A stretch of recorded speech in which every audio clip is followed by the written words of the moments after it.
So what's happening in the world of finance in the upcoming week? Well, one thing for sure is that Tesla's going to have their board meeting. And then another thing is that the Fed presidents are all going to be speaking like every day. And what could go wrong with that? Okay, let's get into the details. But in the meantime, this is Randy Kirk. And if you like this kind of content on Sunday night that gives you some kind of a heads up as to what's coming in the week ahead, then you want to hit the like button. And then tomorrow morning, we have a new news program that comes out probably tomorrow. Would be a little bit late because of Mother's Day, but let's call it 8:30 West Coast time, where we talk about the news over the weekend that you might not be able to be aware of until after the stock market closes, unless you listen to it on Monday morning through my channel. And so hit notify and hit subscribe if you want to be able to be notified about programs like that coming up. And then, of course, Patreon, $5 a month, wouldn't hurt. Help me, help the channel, help to support what I'm trying to produce here. All right, let's get into it. Okay, so what about the shareholder meeting that's taking place this Tuesday? No, I didn't get an invitation. No, I didn't even put my name in the hat. Right now, I'm not that interested in driving down or flying down to Austin for a shareholders meeting. There will probably be something coming up someday that will be exactly the one that I want to go to. Then I'll put my name in the hat for that. All right. The biggest news coming up this week is that J.B. Strobel will be added to the board. Now, there's a possibility that he won't be because there are some shareholders and some interested parties who are trying to stop this. I did an analysis of this last week, and I just can't even imagine why these people would want to stop JB from being on the board. He's brilliant.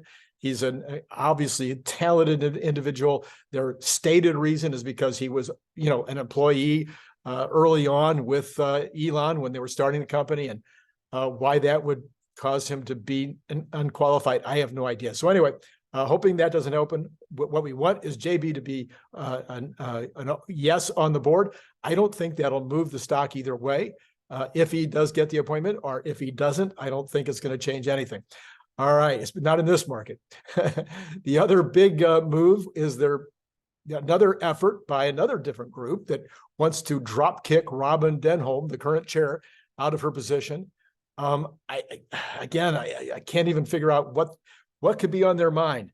The company is doing so well. It's doing so incredibly well in a really rough market.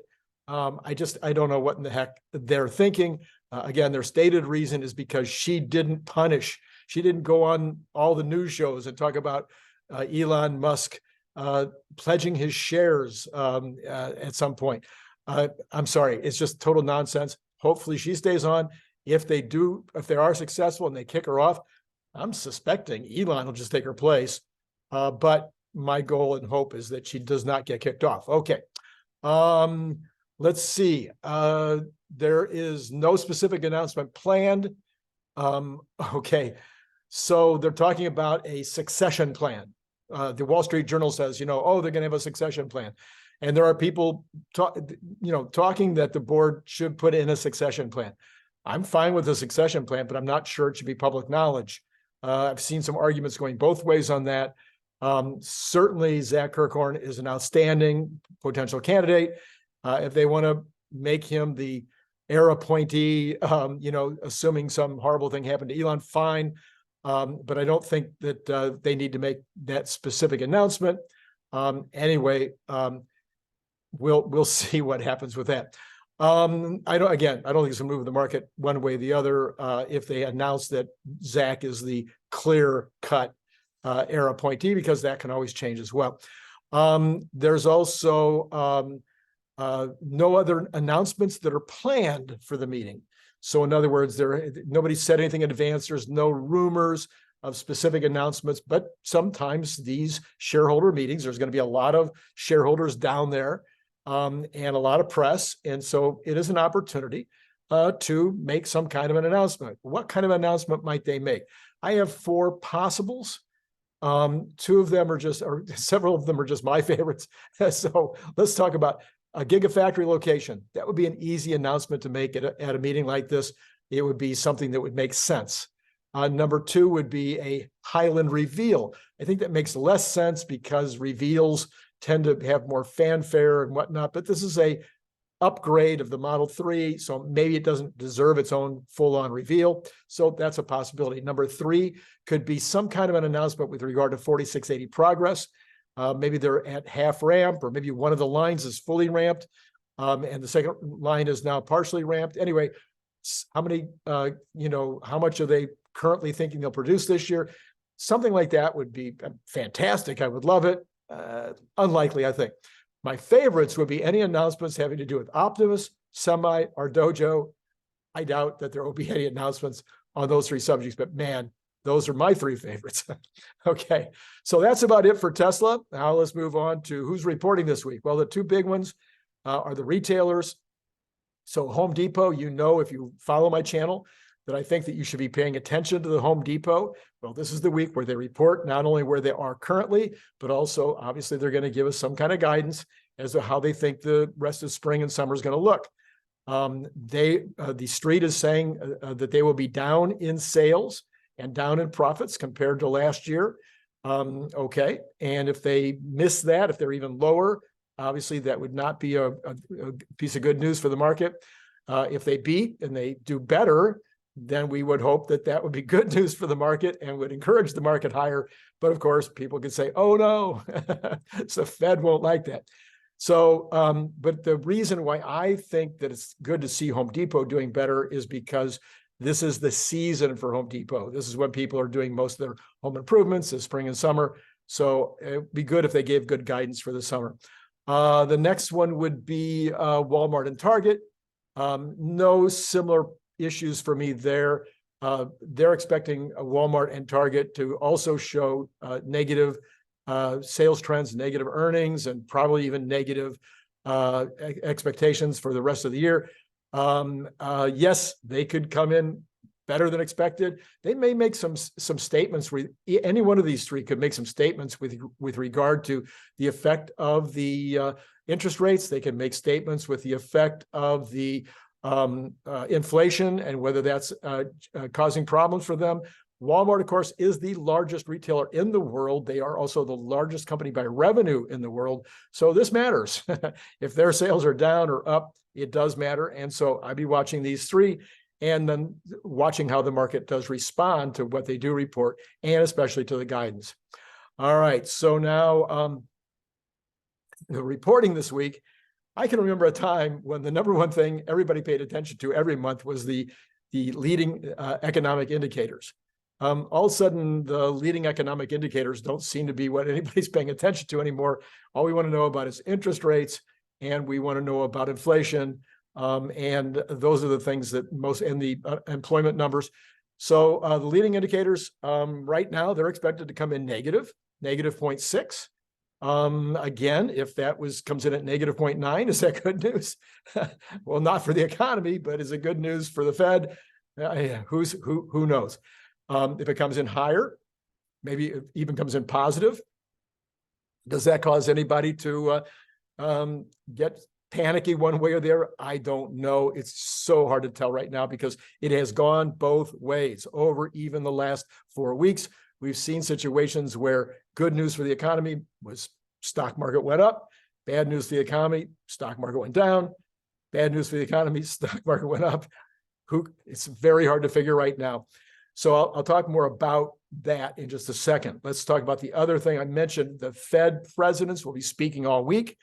Nothing to worry about there. Obviously, the market will be very, very much tuned into any hawkish statements that suggest that there's going to be another 25 basis points raise anytime ever. And on the other hand, there could be dovish statements where people become more comfortable with the idea that they're on a pause. So watch for those kind of statements. There's at least, I think, 9 times when various presidents are speaking or on TV, on forums, whatever. So lots of chances for them to stick foot in mouth. So anyway, we'll see what happens there. The other stuff that happens this particular week every month is the housing starts, the housing permits, builder confidence, and existing home sales. Existing home sales are expected to be negative, and that's because there's no existing homes to sell. We've talked about this a lot. Inventories are gone. There's nothing to sell. Multiple bids on any good property. Prices starting to inch back up according to every single resource that I'm seeing. Will that cause builders to start building? You would think. They should now be planning for next year. So permits, building permits, I would think would start to be going up because they can see the end of this recession. Plus, they may be able to buy land a little bit better right now. So who knows? We'll see how those come out. I would not expect any of those to bump the market one way or the other or affect the Fed decision at this point. Yeah, none of those. I can't think of how they would affect it this week. There will be retail and manufacturing sales numbers this week. Same thing as I said about the retail up above. If retail is doing better than expected, or if manufacturing numbers come in better than expected, it might have an effect and it might not. So where do I come out on all of this? After all that I've said about Tesla, all that I've said about Mr. Market, I think what we're in is a trading range on both. I saw a couple of reports this last week showing this trading range. I was thinking this already. This was just an additional, this was, I think, a technical analysis showing the trading range. I don't see where there's any chance that either Tesla or the market breaks out of the trading range without some significant news. I did a whole series, 4 different shows last week on possible catalysts. So you can go back and look at those 4 shows. The one that I did this morning, Sunday morning, was that was not Sunday morning, it was Saturday afternoon. The one I did there was catalysts that were for the market as a whole. You might want to take a look at that. Something will break the market one way or the other. At some point, 3 more banks go under. I didn't have that as a catalyst, of course, but there's things that could break it negatively and cause us to go back down to lows and test those lows before the new bull starts, or we could continue to trade in this range until something gives real clear evidence that we're going back into some kind of a normal situation. The most obvious of those would be inflation getting under 3%. I don't think it has to get all the way to 2. I think if we start to see inflation at around 3% based on the CPI, I think that could cause the market to start a new bull run. And then, as I've mentioned 100 times, I don't see Tesla breaking out of their trading range until the market breaks out of their trading range. They could probably announce something that would just be mind-blowing in any other circumstance and get 10 points out of it or something. As we saw last Friday, all the news on Thursday and Friday was just amazing. And a couple of articles came out, a few articles that were absolutely misinformation, disinformation, to the point of negligence. I called it criminal negligence with regard to CNBC reporting a couple of their headlines that were completely wrong, just were not true based on what was on the videos under those headlines.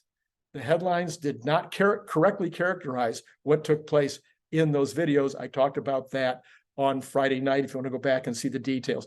Anyway, so trading range for Tesla, trading range for the market. Do not see anything this week except a Fed statement. Of course, if the Fed anything suggested that there was going to be 1 or more hikes coming up in the future, that would kill the market by probably a good 500 on the Dow. Okay, that's what I got for you this week. It's been great talking to you.